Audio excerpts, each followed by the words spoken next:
Hi friends, welcome back to நம்ம வீட்டு உணவு. எல்லாருக்கும் ஹாப்பி நியூ இயர். இன்றைக்கி நம்ம வீட்டு உணவு சேனலில் நியூ இயர் ஸ்பெஷலாக black forest cake, Oreo biscuit வச்சு சிம்பிளாக ரொம்ப டேஸ்டியாக வீட்டில் எப்படி செய்கிறதுங்கிறத பார்க்கலாம்.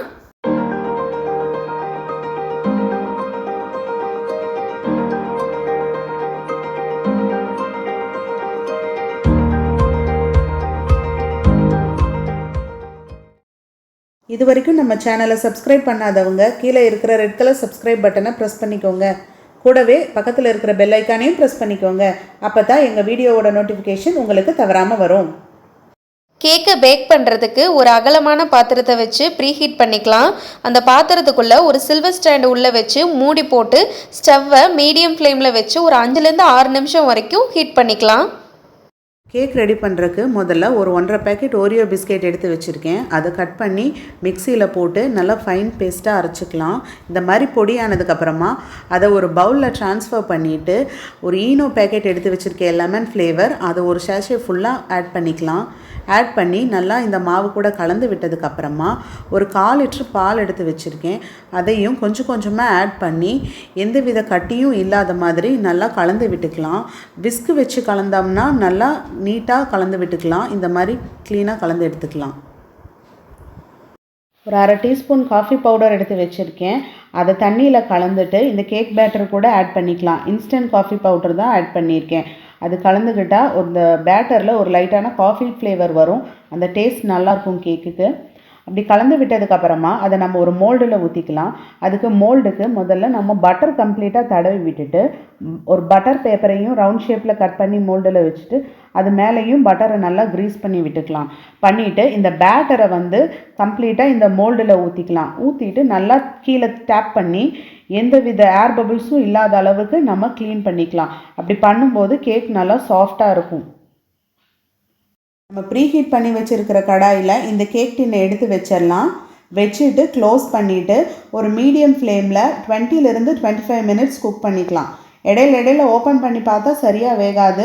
ஒரு 20 மினிட்ஸ்க்கு அப்புறம் ஓப்பன் பண்ணுங்கள். ஒரு 25 நிமிஷம் ஆனதுமே கேக் இந்த அளவுக்கு ரைஸ் ஆகி வந்திருக்கும். அப்படி வரும்போது நம்ம ஒரு டூத் பிக் இல்லை ஏதாவது ஒரு நீளமான குச்சி அந்த மாதிரி ஏதாவது விட்டு இந்த மாதிரி கேக்குக்கு நடுவில் குத்தி பார்த்தீங்கன்னா எந்தவித கேக்குமே அந்த குச்சியில் ஒட்டாமல் வரும். அப்படி வந்திருந்ததுன்னா கேக் குக் ஆகிடுச்சு. அதுக்கப்புறம் ஒரு 10 மினிட்ஸ் ஆற விட்டுடலாம். நம்ம ஒரு 10 நிமிஷம் கேக் ஆறுனதுக்கப்புறமா கத்தி வச்சு இந்த மாதிரி சைட்ஸ் எல்லாம் கட் பண்ணி விட்டுக்கலாம். கட் பண்ணி விட்டுட்டு ஒரு பிளேட் எடுத்து அந்த டின் மேலே வச்சு அப்படியே உல்ட்டாவாக கவுத்திக்கலாம். கவுத்திட்டு லைட்டாக டேப் பண்ணிங்கன்னா நம்ம பட்டர் பேப்பர் வச்சுருக்கிறனால கேக் மோல்டிலிருந்து ஈஸியாக வெளியில் வந்துடும். அப்புறம் பேப்பரை மெதுவாக கேக் பிஞ்சு போகாத மாதிரி மெதுவாக ரிமூவ் பண்ணிக்கலாம். கேக் ரொம்ப சாஃப்டாக இருக்கும். ஸோ பார்த்து ஹேண்டில் பண்ணுங்கள். அதுக்கப்புறமா இன்னொரு பிளேட் வச்சு அந்த கேக்கை ஜென்டலாக திருப்பிக்கலாம். திருப்பிட்டா கேக் நல்லா நீட்டாக இருக்கும்.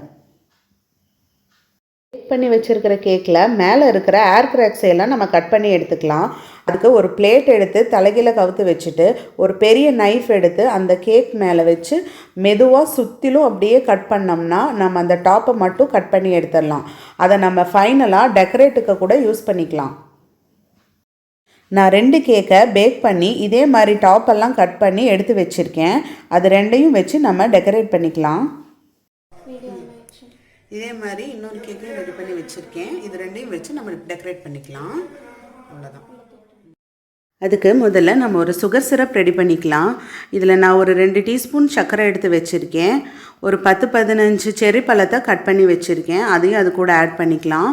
ஒரு 1/4 டம்ளர் தண்ணியும் இது கூட ஆட் பண்ணிக்கலாம். ஆட் பண்ணிவிட்டு ஒரு பாகு கன்சிஸ்டன்சிக்கும் முன்னாடி வர மாதிரி ஒரு அரை கம்பி பதம்னு வச்சுக்கலாம். அந்தளவுக்கு எடுத்துக்கலாம். நம்ம இது கம்ப்ளீட்டாக சர்க்கரை கலந்ததுக்கப்புறமா இதை செர்ரி பழத்தையெல்லாம் நல்லா நசுக்கி விட்டுறலாம். முதல்ல கேக்குக்கு மேலே போடுற க்ரீமை நம்ம ரெடி பண்ணிக்கலாம். அதுக்கு நான் ஒரு பாத்திரத்தை ஒரு 3 மணி நேரம் ஃப்ரிட்ஜில் வச்சு சில் பண்ணி எடுத்து வச்சுருக்கேன். அதில் ஒரு 250 ml விப்பிங் க்ரீமை ஆட் பண்ணிக்கலாம். விப்பிங் க்ரீமுங்கிறது எல்லா சூப்பர் மார்க்கெட்லேயுமே கிடைக்கும். அதை நம்ம இந்த பாத்திரத்தில் ஆட் பண்ணிவிட்டு ஒரு 2 டீஸ்பூன் வெண்ணிலா எசன்ஸையும் நம்ம ஆட் பண்ணிக்கலாம். ஆட் பண்ணிவிட்டு ஒரு 2 டேபிள் ஸ்பூன் சர்க்கரையை தட்டி வச்சுருக்கேன், அதையும் இந்த லிக்விட் கூட ஆட் பண்ணிக்கலாம். ஆட் பண்ணிவிட்டு விஸ்க் வச்சு நல்லா பீட் பண்ணிகிட்டே இருந்தோன்னா இந்த லிக்விடாட்ட இருக்கிற இந்த க்ரீம் எல்லாமே நல்லா கொஞ்சம் கொஞ்சமாக கெட்டியாக மாறும். அந்த மாதிரி கெட்டியாக மாறும்போது தான் நமக்கு கேக்குக்கு மேலே ஸ்ப்ரெட் பண்ணுறதுக்கு கொஞ்சம் வசதியாக இருக்கும். அதனால கைவிடாமல் நல்லா பீட் பண்ணிகிட்டே இருங்க.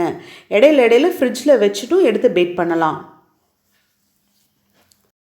ஒரு 1/4 மணி நேரம் கைவிடாமல் விப் பண்ணதுக்கப்புறமா இந்த க்ரீம் எந்த அளவுக்கு ஸ்டிஃபாக இருக்குன்னு பாருங்கள். இது நமக்கு கேக் மேலே ஸ்ப்ரெட் பண்ணுறதுக்கு நல்ல கன்சிஸ்டன்சியோடு இருக்குது. வாங்க டெக்கரேட் பண்ணலாம். நம்ம செஞ்சு வச்சுருக்க அந்த க்ரீமை டெக்கரேட் பண்ணுறதுக்கு ஒரு பைப்பிங் பேக் ரெடி பண்ணிக்கலாம். அதுக்கு வீட்டில் சாதாரணமாக இருக்கிற இந்த மாதிரி ஜிப் பவுச்சியே எடுத்து இந்த முனையில் லைட்டாக கட் பண்ணி விட்டுட்டு, இந்த மாதிரி நாசல்ஸ் எல்லாம் கடையில் கிடைக்கும் நிறைய ஃப்ளவர் பேட்டர்னில். அந்த மாதிரி நாசல்ஸ் ஏதாவது வாங்கி அந்த பேக்கில் விட்டு அந்த ஹோல்ஸ் வழியாக லைட்டாக ப்ரெஸ் பண்ணி விட்டாலே ஈஸியாக நமக்கு ஒரு பைப்பிங் பேக் ரெடி ஆகிடும். எல்லாம் ரெடி பண்ணியாச்சு. இப்போ நம்ம கேக்கை டெக்கரேட் பண்ணிக்கலாம். அதுக்கு நம்ம 2 கேக் பேக் பண்ணி வச்சுருக்கோம். சுகர் சிரப்பும் ரெடி பண்ணி வச்சுருக்கோம். அதில் ஒரு கேக் மேலே சுகர் சிரப்பை நல்லா ஸ்ப்ரெட் பண்ணி விட்டுக்கலாம். ஸ்ப்ரெட் பண்ணதுக்கப்புறமா விப்பிங் க்ரீமையும் அதுக்கு மேலே நல்லா ஸ்ப்ரெட் பண்ணிக்கலாம். பண்ணிவிட்டு நம்ம பேக் பண்ணி வச்சுருக்கிற இன்னொரு கேக்கையும் அந்த க்ரீம் மேலேயே எடுத்து சாஃப்டாக ப்ளேஸ் பண்ணிக்கலாம். ப்ளேஸ் பண்ணதுக்கப்புறமா மறுபடியும் சுகர் சிரப் ஆட் பண்ணிவிட்டு விப்பிங் க்ரீமை மேலே கம்ப்ளீட்டாக ஆட் பண்ணிக்கலாம். அப்படியே கொஞ்சம் எடுத்து சைட்லேயும் சுற்றிலும் நல்லா நீட்டாக ஆட் பண்ணிக்கலாம். அவ்வளவு அக்யூரேட்டாக வரணும்னு அவசியம் இல்லை, இருந்தாலும் முடிஞ்ச வரைக்கும் நல்லா மெதுவாக நல்லா ஸ்மூத்தாக டெக்கரேட் பண்ணிக்கோங்க. அதுக்கப்புறமா நம்ம முதல்ல டாப்பிங் எல்லாம் கட் பண்ணி எடுத்து வச்சுருக்கோம் இல்லையா, அந்த கேக் அதையும் நல்லா பொடி பண்ணி எடுத்து வச்சுருக்கேன். அதுக்கப்புறம் இந்த பைப்பிங் பேக்லேயும் கொஞ்சம் விப்பிங் க்ரீம் போட்டு இந்த மாதிரி ஃப்ளவர் பேட்டர்ன் போட்டுக்கலாம். போட்டுட்டு அந்த எடுத்து வச்சுருக்கிற அந்த கேக் பொடியை சைடில் எல்லாம் நல்லா ஸ்ப்ரெட் பண்ணி நம்ம டெக்கரேட் பண்ணிக்கலாம். அப்புறம் சாக்லேட்டை லைட்டாக பீலர் வச்சு பீல் பண்ணி எடுத்து வச்சுருக்கோம்.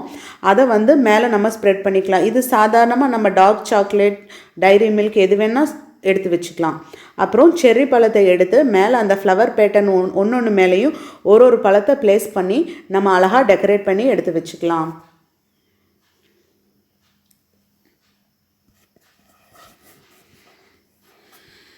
நம்ம new year special black forest cake ஈஸியாக வீட்லேயே ரெடி ஆயிடுச்சு.